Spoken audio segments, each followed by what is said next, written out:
Welcome to Industry Focus. I'm Nick Sciple. Joining me once again is Motley Fool contributor Jason Hall. Jason, great to have you back on the podcast. What an interesting, exciting day. And I want to say, I think we're breaking a streak here. We're breaking a streak. I'm not going to be talking with you about anything to do with oil stocks. Yeah, I mean, well, oil's above zero now, so we can I guess we clearly don't have anything to talk about. Today we'll be talking about renewable energy and specifically Enphase Energy, which is a company we've talked about in the past on the show. Yesterday on Wednesday, Prescience Point Capital Management released an over 50-page long short report on the company, which sent the stock down over 25% on the day Wednesday. In trading today, it's back up about 16%. Jason, before we get into the substance of that short report, just high level, when a company you owns has a short report come out on it and you see the stock fall like this, what do you do? How do you respond? So I think it kind of gets to the core of being a successful long-term investor, right? One of the hardest things to do is to fight your very human nature to act, right? You feel like you have to do something, right? Whether it's sell to get out before the pain gets worse, and that happens to a lot of people, or it's time to double down, right? I'm buying. What do these idiots know? It's an emotional thing because you own this. This is a business you own a part of, right? So you feel some urge to do something. So I think for me, the first thing that I have to do is force myself to stop and breathe, and then start, actually figuring out if there's any validity to this attack, this thesis that this is a bad company, a broken stock, whatever it is, right? So that's where you kind of have to start. That's something you and I've talked a lot about over the past 18 hours or so. Yeah, it's when you own stock in a company, it's like, that's your team. You're rooting for them. And when somebody comes out and attacks them, I see you're wearing your Georgia Bulldogs hat as we record right now. It's like when somebody comes out and says, Alabama did some kind of recruiting violation. I'm like, there's no way that could happen. And you have to fight that instinct because I think at the end of the day, whatever your opinion is on short sellers, the fact that there's a group of people out there looking for information that kind of disconfirms a bull thesis on a company, that folks are putting that type of work in, provide some valuable information to the market that we can use.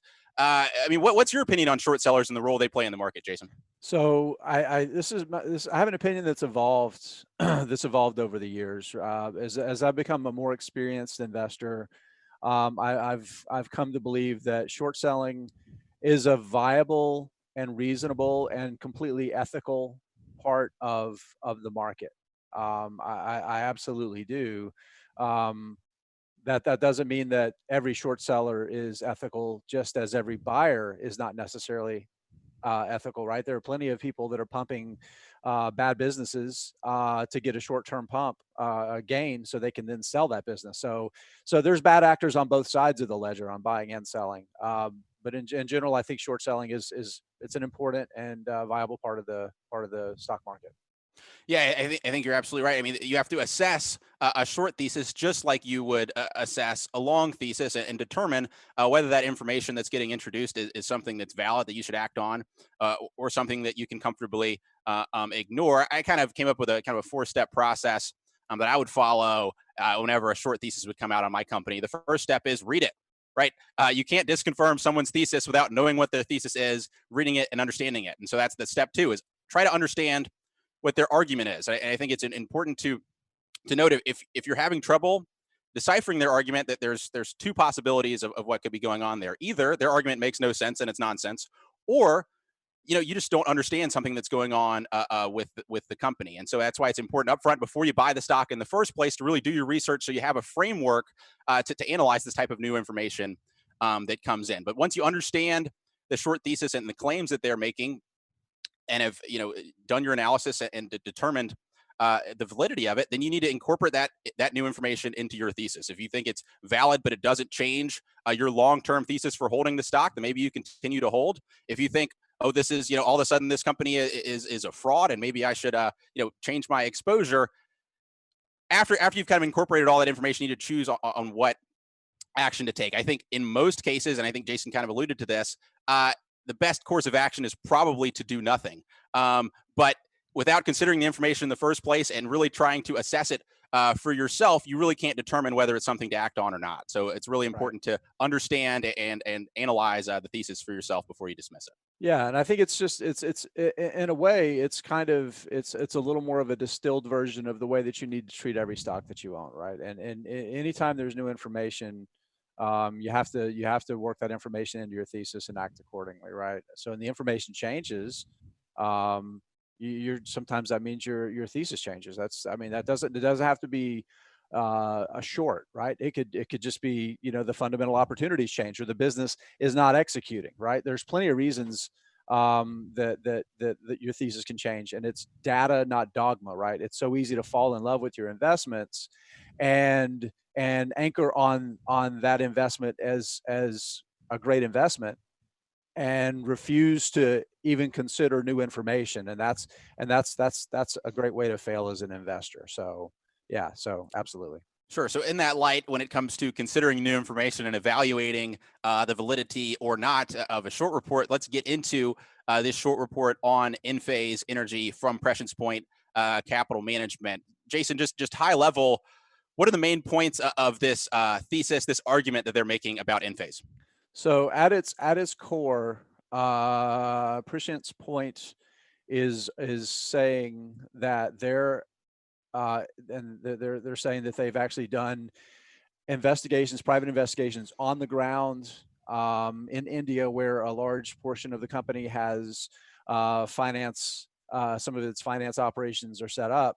Is that as much as $200 million, or a little more than $200 million of revenue and gross margin expansion over the past several years is fabricated. I mean, they're point blank saying that it's not real revenue. And they're underpinning it to the offshoring of a lot of their accounting to India at the end of 2018, which is when their current CEO came in and made some changes in the organization. Part of their argument is a lot of other executives and middle management that were brought in by these new executives from prior organizations they worked with, claiming that they're yes men and that they're loyal to one another. Even going so far as to say that the former CEO of, help me out here, Sun Edison, Sun Edison, yes, sir. is basically pulling the strings in the background and coordinating a lot of what's happening. So there's a lot of innuendo, a lot of rhetoric behind it. They're using data like looking at market share gains from big industry analysts that follow the solar industry to try to demonstrate how it's impossible that the revenues that they're claiming are legitimate. I think that's kind of the main things, right? Those are basically the underpinnings of their argument for a target price of delisted. Uh, Right. Certainly, when you say you think the company is going to be delisted, that a large portion of their revenue is allegedly fictional. I mean, they're essentially arguing that they're going to follow a similar path to what folks think is going to happen to Luck and Coffee, where a large subset of their revenue was allegedly fake, and then the company is now in the process of being delisted. I do think it's worth driving into the basis of that allegation of inflated revenue. You mentioned this idea of third-party market share reports, the short seller sites report from Wood Mackenzie, who is widely recognized as the leading third-party analyst when it comes to this industry, and Absolutely.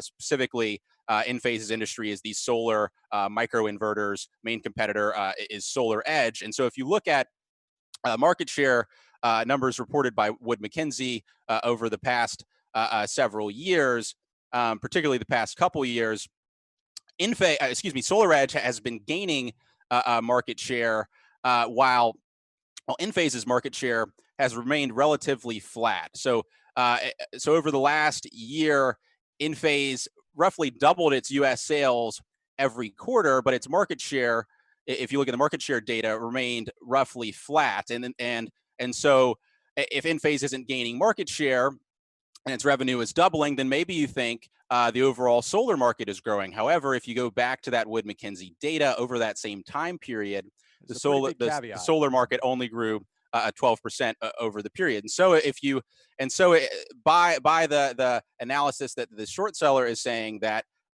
there's no way Enphase's revenue could have grown as quickly as they're saying. But Jason, there is a caveat to that, as you mentioned. Little one, yeah, just a small one. Back in 2018, I think. Enphase reached the deal with SunPower to acquire. At the time, SunPower had an in-house microinverter business. It was making its own microinverters. The company made the decision as part of its broader strategy to kind of shift away from a fully integrated model to being more focused just on the panel business, and sold its microinverter business to Enphase. And Enphase, in return, became SunPower's exclusive provider of microinverters. For people that don't know, SunPower is the I think they might be, if they're not the largest, they're certainly one of the largest suppliers of solar panels to the U.S. residential and commercial solar market. They're a major installer. So that is a substantial portion of market share that they have that Wood Mackenzie excludes. It's not included in that market share data. It's a massive portion of Enphase's business, and could easily make up, a substantial portion of its growth.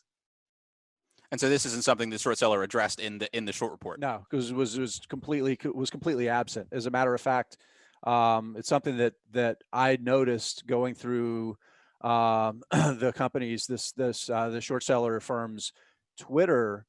They had a long Twitter thread that they dropped the same time they dropped this report, and one of the tweets was this data. And I looked at them like, well, hang on a minute here. And then it's actually right there on the screenshot of the data. It specifically says Wood Mackenzie says they exclude SunPower installations from that market share. And that's an outsized portion of, it's not a majority of their sales, but it's certainly a plurality. It certainly is the single largest source of microinverter sales that the company has. Yeah, I think so. You mentioned that issue when it comes to the SunPower part of the business. I think another thing that I was surprised by in the short report is that one of the main parts of the growth thesis, or the bull thesis, that you hear folks will point out for Enphase, particularly over the past couple of years, has been there's been a change in the electrical standards that have changed the requirements of just the number of inverters you need relative to solar panels that you install, which has really provided a tailwind for Enphase's business, as well as some of its competitors. They didn't really bring that up in the short report either. No, it wasn't that they didn't really bring it up. They didn't mention it. I mean, it was completely unmentioned. As a matter of fact, if you look at the timeline that they laid out to kind of as the foundation of this thesis, it was tied to their CEO when their CEO came on board. And the thing is that timing corresponded to the change in U.S. electrical code that essentially made Enphase and SolarEdge for all practical purposes, a duopoly in supplying the U.S. Distributed solar market. So residential solar and commercial rooftop solar.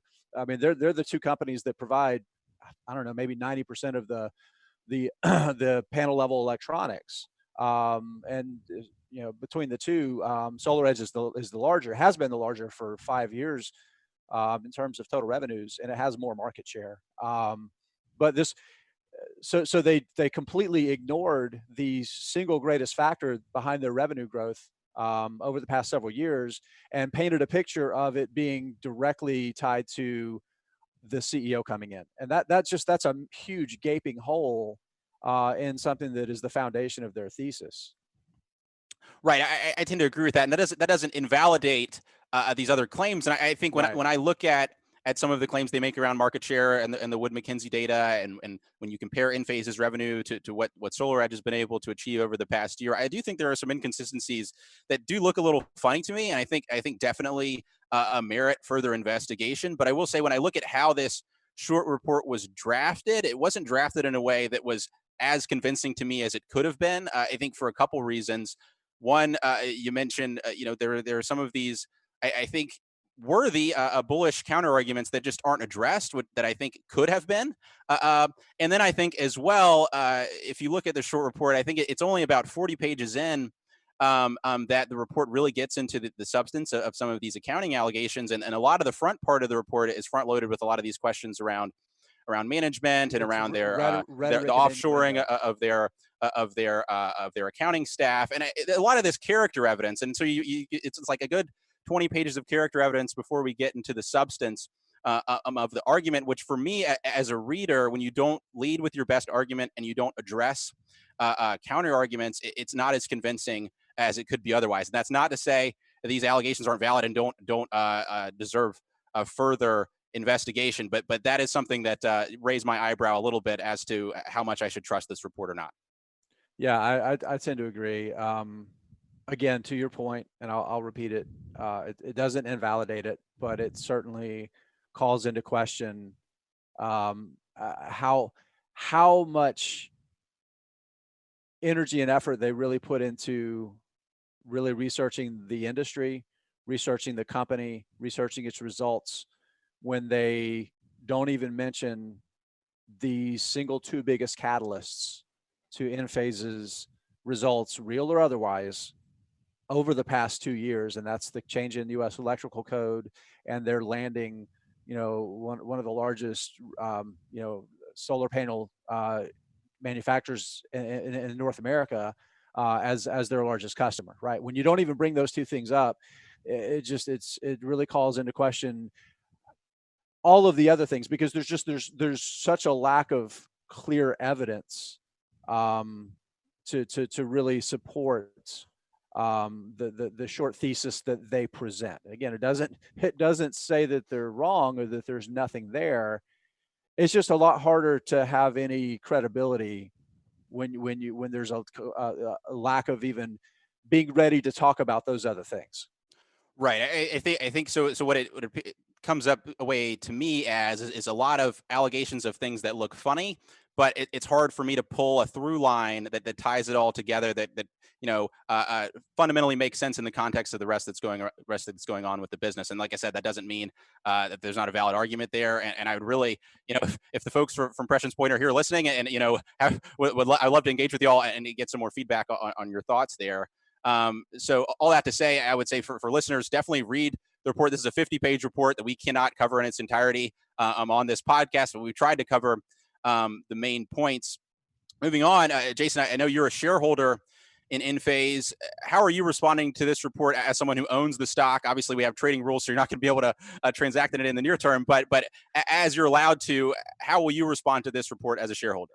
Yeah, it's interesting. We actually, one of the things you and I've talked about is, I follow the market pretty closely every day because it's my profession, right? Because I write about these companies and I cover it.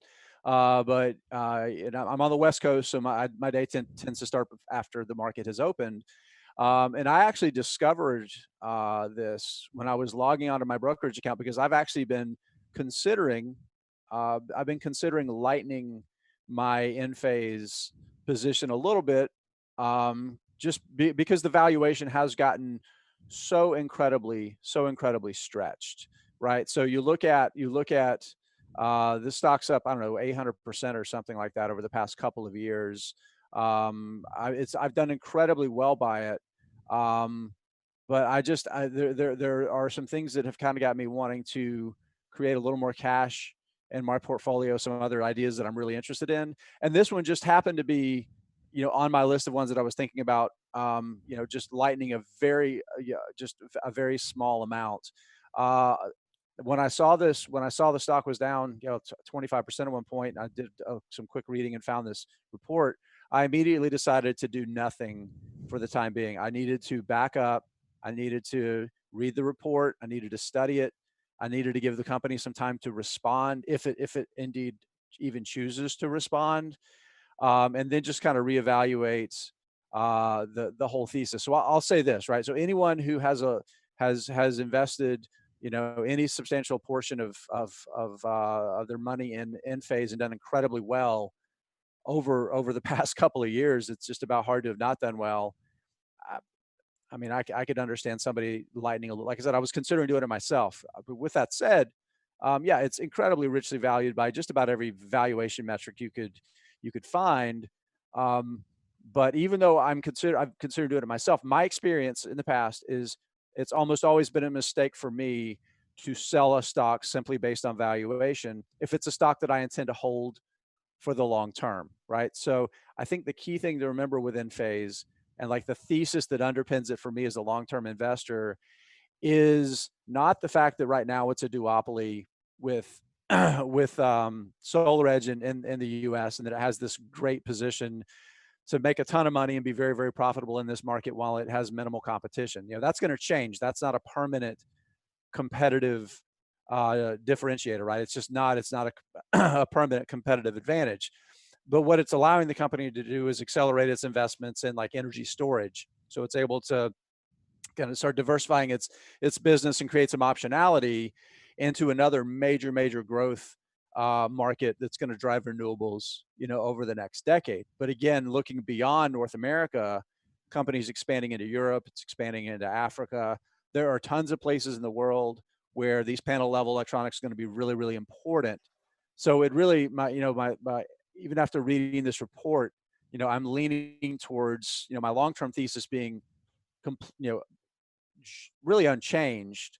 Um, Again, pending, obviously what, the the outfall is from the company, and if they're able to give us any more information, if the SEC decides to investigate, I see a little bit of smoke, but mostly steam and from the hot air. But again, my long term thesis really hasn't changed, and I expect that Enphase will probably remain a substantial part of my portfolio going forward. Yeah, Jason, you mentioned that duopoly with SolarEdge. That these are the two predominant ways that you can invest in the growth of this trend, at least in the U.S. I'm sure there's other opportunities to do so elsewhere. Does this change your calculus of whether you would prefer one over the other if you just wanted exposure to this trend, this growth area? Well, if I was going to buy today, I would certainly buy SolarEdge before I bought Enphase. Simply, again, it's based on, so it's easy to look at it as two coins, and there's one side and there's the other side. It's like it's obvious. Well, if the stock's overvalued, you should be selling, right? Why would you want to own it if it's overvalued? And I don't really, again, because I'm my sell point isn't today. Like I'm not, my investments are meant to pay for my retirement, right? They're to pay for my kids' college. Those are things that are 15, 20, 25 years in the future. So I'm thinking about it more from the perspective of just when I'm acting as a buyer. I will hold a stock that's overvalued, but it doesn't necessarily always make sense to pay today's price for that company. Between the two, I would buy SolarEdge today. Number one, the valuation I think is better, but also I think it's a little bit stronger business in terms of their history of generating profits, their history of generating positive cash flows. They have a few more irons in the fire. They're also getting into the energy storage business, but they're also getting into the vehicle electrification business. So they own a EV powertrain business. They make some components for powertrains. They make EV recharging stations. So they do several other things. They do battery backup. So so not just energy storage, but also like think about remote battery backup and that kind of thing too. So it's a little bit more diversified business. So I like the optionality a little better, and I like the valuation. If I'm buying today, I would buy SolarEdge first. All right, so it's a big takeaway then. If you own Enphase today, this short report doesn't look like a reason to sell right now. But if you're investing new money as between Enphase and SolarEdge is the winner. I think so. That's fair. Yeah. Absolutely. Well, Jason, thanks as always for hopping on the show and sharing all your knowledge with us. You're welcome, Nick. I notice you're skipping the most important part of this entire conversation, right? What is that? So you know who Greg McElroy was? You know that who that is, right? You want to National what's championship winning Alabama quarterback. Yeah, he said Georgia has a better quarterback. Well, that's okay. We got the better everything else. We'll make it. We'll make it happen. We got the better head coach. So we'll figure it out. Hey, I just hope we get some college football this year. It Amen. looks like Amen. the SEC is all in. Yep. Come hell or high water, we're going to play. Whether you think that's smart or not. Certainly part of the culture down there, and I'm ready for some college football. Let's I need sports, period, but college football most especially. Agreed wholeheartedly. How about this? Let's see if we can get our bosses to approve you and I doing a special edition Georgia Alabama week. Let's see if we can't do a special SEC industry focus. Let's do it. I need to get Let's do down it. to Athens. I've only been there once, so That'd be fun. On site. Yeah. On site. All Maybe we right. can set up from the Tate Student Center and we can record it. All right, folks, right into industryfocus@fool.com to command that the powers that be at the Motley Fool send Jason and I to the Alabama Georgia SEC championship game, hopefully this year. Jason, we'll hope to have you on again sometime soon. Make it happen. Sounds good. As always, people on the program may own companies discussed on the show, and the Motley Fool may have formal recommendations for or against the stocks discussed. So don't buy or sell anything based solely on what you hear. Thanks to Kyle Carruthers for making us sound so nice. Jason Hall, I'm Nick Sciple. Thanks for listening, and Fool on.